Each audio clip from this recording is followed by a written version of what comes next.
L'Alliance des États du Sahel, AES, annonce la fin officielle du franc CFA. Cette décision marque une quête de longue date d'autonomie monétaire, un changement radical qui pourrait redéfinir les politiques économiques dans la région, stimuler la croissance et attirer des investissements étrangers. Salut à tous et bienvenue sur votre chaîne d'information de référence. Aujourd'hui nous allons vous plonger dans un tournant historique pour les États du Sahel, la fin officielle du franc CFA. Mais quelle est la réalité derrière cette transition? Quels défis doivent être surmontés? Et comment cette évolution s'inscrit-elle dans la vision d'une alliance unie et souveraine? Pour bien comprendre l'importance de cette décision, faisons un retour sur le franc CFA.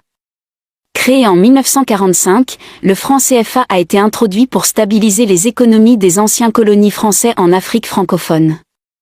Pourtant, malgré sa stabilité apparente, ce système a souvent été critiqué pour sa dépendance vis-à-vis de la France et pour avoir limité la souveraineté économique des pays africains. Au fil des ans, des voix se sont levées pour réclamer une autonomie totale, et aujourd'hui, cette bataille semble enfin porter ses fruits. La fin du franc CFA offre plusieurs opportunités aux pays du Sahel. Les pays peuvent désormais définir leur propre politique monétaire, adaptée à leurs réalités économiques. Cela pourrait signifier des taux d'intérêt plus bas et une meilleure gestion de l'inflation. En créant des monnaies locales, il sera possible de favoriser les petites et moyennes entreprises, qui sont souvent les moteurs de la croissance dans la région.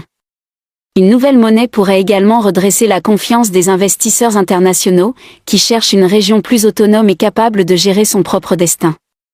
Cependant, cette transition ne sera pas sans défi.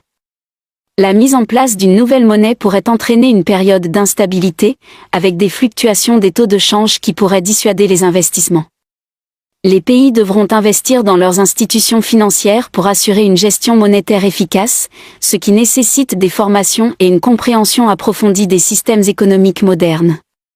De plus, le Sahel est une région où les frontières sont encore très marquées. La création d'une monnaie unique pour la région pourrait soutenir le commerce intrarégional, mais cela nécessitera une volonté politique et des compromis importants. Cette décision s'inscrit également dans le cadre d'une Afrique unie.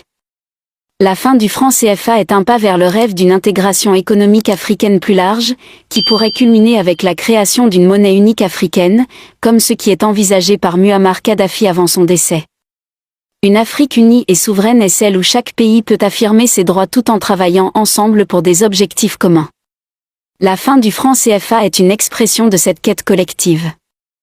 Une coopération renforcée entre les nations africaines pourrait offrir une plateforme de soutien mutuel pour faire face aux défis économiques et climatiques. Chers abonnés, la fin officielle du franc CFA représente non seulement un changement monétaire, mais également une vision plus large d'une Afrique unie et souveraine. Cela offre une opportunité sans précédent pour les pays du Sahel de réévaluer leur position économique, de repenser leur politique et de chercher une autonomie véritable. Cependant, il est crucial de reconnaître et de se préparer aux défis qui accompagnent cette transition.